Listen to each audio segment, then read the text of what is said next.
Ja, das war eigentlich ganz witzig, weil ich bei Facebook gesehen hatte, durch den Markus, dass es da halt eine Firma gibt, die Klang heißt. Und da wurde für die App geworben. Dann habe ich mir die einfach mal runtergeladen und mir das mal angeguckt, weil ich halt immer schon technikbegeistert war und gedacht habe, so, ey, wenn es was Neues gibt, dann möchte ich es mal gerne ausprobieren. Und ja, dann habe ich mir das aufs iPhone gezogen, Kopfhörer reingemacht und ein bisschen rumgespielt. Und fand es halt irgendwie direkt mega beeindruckend, was man da mit den Einzelspulen so machen kann. Ja, und dann habe ich mal den Kontakt aufgenommen. Ich kenne den Markus schon ein bisschen länger und dann habe ich gesagt, wie sieht das denn aus mit diesem Gerät? Was kann das, was macht das und zeig uns das doch mal. Wir haben dann eine kleine Session gemacht bei uns im Proberaum, haben das eingerichtet. Wir hatten vorher halt einen X32 von Behringer als Enipult einfach. Und das war relativ unkompliziert. Dann haben wir es halt ja, sozusagen übertragen auf die Klangfabrik, die Einrichtung komplett gemacht und dann die erste Probe zusammen gehabt. Und man kann ja dann von Stereo auf 3D umschalten. Und das ist einfach so ein wahnsinniger Sprung. Wir standen da alle und haben gesagt, so, was ist denn hier los? Weil es einfach so krass differenziert war und direkt ging es irgendwie auf. Und du hast gemerkt, alles klar, so, man will nie wieder zurück auf diesen herkömmlichen ja, Stereo-Sound. Ja, das erste Mal, als ich mit der Klangfabrik gearbeitet habe, beziehungsweise mit diesem In-Ear-System, das 3D-Monitoring ausprobiert. Also natürlich, wir haben immer auf Stereo gespielt und das war auch immer cool und irgendwann hast du deinen Sound gefunden. Aber irgendwann war es halt so weit, dass mir jemand gesagt hat, ey, es gibt noch ein bisschen mehr als nur Stereo.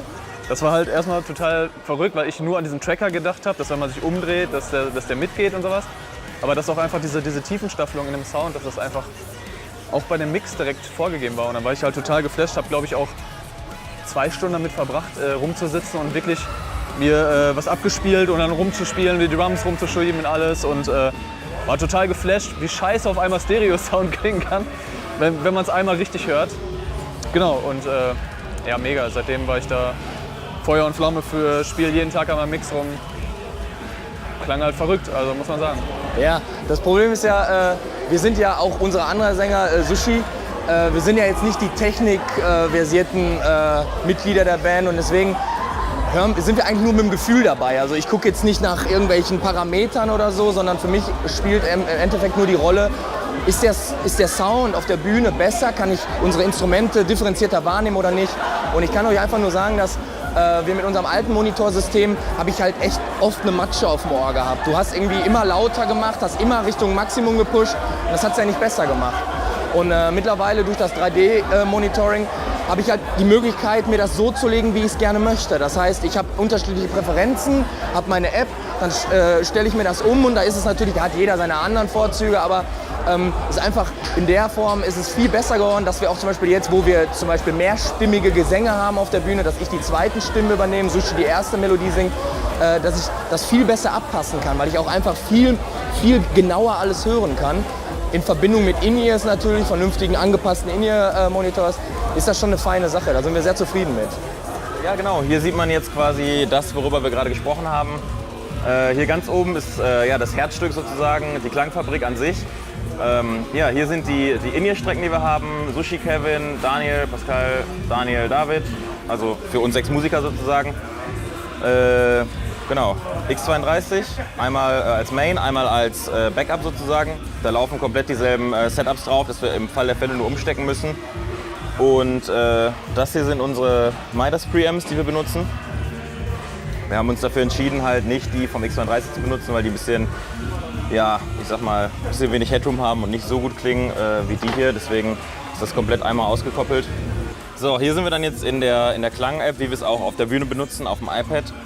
Wir haben hier oben einmal dann für jeden quasi einmal einen Stereokanal. Das ist dann einmal auf der 1 haben wir Sushi, auf der 2 ist Kevin, dann Daniel, unser Gitarrist, das hier ist mein Mix, Daniel, unser Bassist und David. Und zusätzlich haben wir halt auf Kanal 7 noch die Sidefills und da sieht man direkt hier, dass wir es als Stereo gemacht haben und den Drumfill tatsächlich sogar nur Mono, weil er ja auch nur Mono ist. Und genau. Dann gehen wir am besten einmal kurz durch meinen Mix. Die Kanäle, die wir haben, das ist einmal hier in lila unser Schlagzeug, das ist Kick, Snare, Toms, Overheads.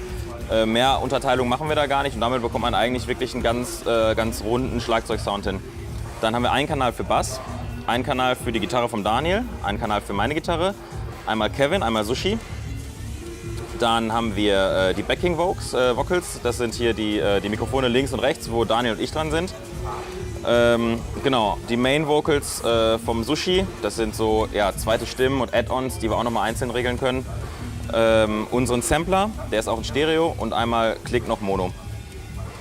Dann, was ich gerade schon meinte, Ambience ist bei mir hier ganz oben, sieht man, weil ich da ziemlich drauf stehe, wenn man das hört. Das sind die Shotgun-Mics, die vorne links und rechts an der Bühne stehen. Und ganz wichtig noch für die Kommunikation, das Talkback von unserem FOH-Mann, dass wir halt hören, was Sache ist. Genau, dann gehen wir vielleicht einmal durch die Positionierung, wie ich das bei mir auf dem Ohr jetzt habe. Da sehen wir einmal Drums. Da habe ich Kick und Snare komplett in der Mitte, weil es einfach ja, für mich so die grundlegenden Rhythmuselemente sind, die ich immer hören muss und die immer präsent sein sollen. Die Toms und die Overheads habe ich mit dem Stereobild ein bisschen weiter nach hinten gepackt, weil das für mich gar nicht so essentiell ist. Ja, genauso wie den Bass, das mag ich gerne hören, ich mag auch gerne Druck haben, aber ich mag das nicht so präsent haben, deswegen habe ich es quasi hinter meinen Kopf gepackt. Bei den Gitarren ganz klassisch, weil wir halt 2 Gitarren haben. Ich bin immer auf der linken Seite und Daniel ist bei mir auf der rechten Seite. Ja, die Vocals, da wird es schon ein bisschen mehr. Die habe ich komplett vor Kopf, bis auf die Vocals, wo ich auch selber noch ja, mal ab und zu Crew-Shots oder sowas reinmache. Die sind bei mir auch in der Mitte und die sind auch etwas lauter gepegelt. Samples und Klick, Sampler ein Stück weiter vorne noch und den Klick ganz vorne und den Klick habe ich auch relativ laut, weil wir eigentlich wirklich, also David ist so tight, dass wir eigentlich alle komplett auf Klick spielen können. Genau, dann haben wir noch die Ambience, die sind bei mir auch relativ weit vorne, wirklich so wie es auch theoretisch ist. Das heißt Ambience links ist auch das Mikro, was jetzt Stage left steht und Ambience rechts, das was Stage rechts steht. Das heißt, man kann auch immer ganz gut identifizieren, wenn aus dem Publikum irgendwelche Rufe kommen, dann weiß ich genau, alles klar, das kommt jetzt von da oder von da. Und dann haben wir das Talkback noch, ja, das ist eigentlich ziemlich unwichtig, weil es wirklich nur vor der Show beim Soundcheck halt für Ansagen ist. Und deswegen, das habe ich mir einfach nach hinten gepackt. Da stört es mich im Zweifelsfall nicht so. Und es ist eh während der Show gemutet, von daher. Genau, das wäre es dann soweit.